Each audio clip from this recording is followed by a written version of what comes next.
Holidays-nale, அது நம்ம GT Holidays தான். GT Holidays, South India's #1 travel brand.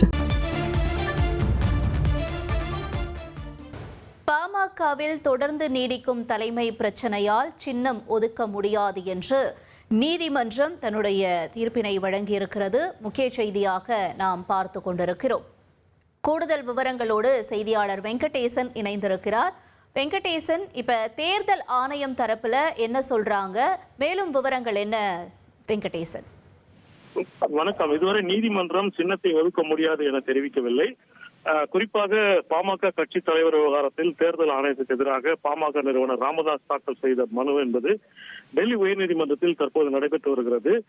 இந்த வழக்கு விசாரணையில் தொடக்கத்திலேயே ராமதாஸ் தரப்பில் இந்த வழக்கின் பின்னணி, குறிப்பாக தான் இந்த கட்சி நிறுவி தமிழகத்தில் இந்த கட்சி மிக பழமையான கட்சி என்றும் 1 கோடி உறுப்பினருக்கு மேலாக இருப்பதாகவும், இந்த கட்சி தற்போது இந்த போலியான ஆவணங்களின் அடிப்படையில் அன்புமணி ராமதாஸை தற்போது தலைவராக தேர்தல் ஆணையம் அங்கீகரித்திருப்பது ஏற்றுக்கொள்ள முடியாது என வாதிட்டார்.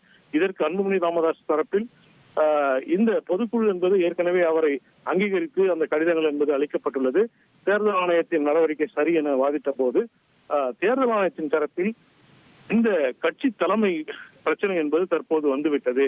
எனவே தேர்தல் நெருங்கும் நேரத்தில் வேட்புமனு தாக்கல் செய்யும் போது அந்த வேட்புமனுவில் சின்னங்களை வழக்கமாக தேர்தலுக்கு முன் நாங்கள் ஒதுக்குவோம். மேலும் இந்த வேட்புமனுவில் யார் கையெழுத்திடுவது என்ற ஒரு சிக்கல் எழுந்துள்ளதால் இருவருக்கும் நாங்கள் அந்த அவர்களுக்கு ஏற்கனவே வழங்கப்பட்டுள்ள சின்னத்தை ஒதுக்க முடியாத நிலை ஏற்பட்டுள்ளது. நாங்கள் இருவருக்கும் சின்னம் ஒதுக்க போவதில்லை என்ற ஒரு வாதத்தை முன்வைத்து வருகிறார்கள். தொடர்ந்து அன்புமணி தரப்பில் வாதங்கள் என்பது முன்வைக்கப்பட்டு வருகின்றன. இந்த விவகாரத்தில் என்ன உத்தரவு பிறப்பிக்கப் போகிறது டெல்லி உயர்நீதிமன்றம் என்பதை பொறுத்துதான் பார்க்க வேண்டும்.